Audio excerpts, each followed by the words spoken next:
Lock-up கொலையிலே பாதிக்கப்பட்ட எல்லோரையும் ஒரே மேடையிலே நிற்க வைத்து ஆறுதல் சொன்னீர்களே, ஆணை போர்த்தினீர்களே, அன்பை பொழிந்தீர்களே. உங்கள் அன்பை நான் சந்தேகப்படவில்லை. வரவேற்க கடமைப்பட்டிருக்கிறேன், வாழ்த்த கடமைப்பட்டிருக்கிறேன்.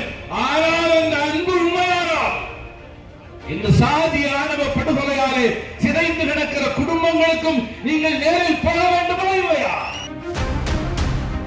அடித்து படுகொலை செய்யப்பட்ட லாக்கப் டெத் என்கிற பெயரில் காவல் படுகொலையான பல நண்பர்களுடைய உறவுகளுக்கு ஆறுதலை தெரிவித்த அன்பு தலைவர்களே, உங்களை பார்த்து நான் கேட்கிறேன். லாக்கப் கொலையிலே பாதிக்கப்பட்ட எல்லோரையும் ஒரே மேடையிலே நிற்க வைத்து ஆறுதல் சொன்னீர்களே, ஆணை போர்த்தினீர்களே, அன்பை பொழிந்தீர்களே. உங்கள் அன்பை நான் சந்தேகப்படவில்லை.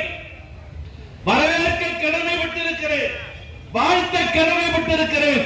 ஆனால் அந்த அன்பு உண்மையானால் இந்த சாதி ஆணவ படுகொலையாலே சிதைந்து கிடக்கிற குடும்பங்களுக்கும் நீங்கள் நேரில் போக வேண்டுமா இல்லையா? கவினுடைய குடும்பத்திற்கு ஏன் போகவில்லை? திருமாவளவனை தவிர வேறு யாரும் போகவில்லையா? ஏன்? இந்த கேள்வியைத்தான் நாளைக்கு நான் தான் முதல்வர் என முறுக்கிக் கொண்டிருக்கிற தலைவர்களை பார்த்து விடுதலை சிறுத்தைகளின் மேடையில் இருந்தார் எழுப்பப்படுகிறார். அருமை உறவுகளே, இதுதான் நமது அரசியல். வந்த நாளைக்கு நான் தான் முதல்வர் என்று சொல்லுகிற உடல்நிலை இருந்தல்ல.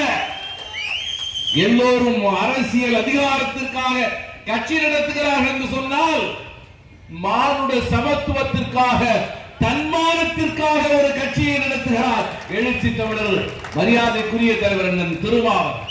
ட்ரெண்ட ஃப்ரெண்ட் ஆக்கிக்கோங்க. தந்தி டிவியின் சப்ஸ்கிரைபர்ஸ் அண்ட் ஃபாலோவர்ஸ் குடும்பத்துல நீங்களும் இணையுங்க.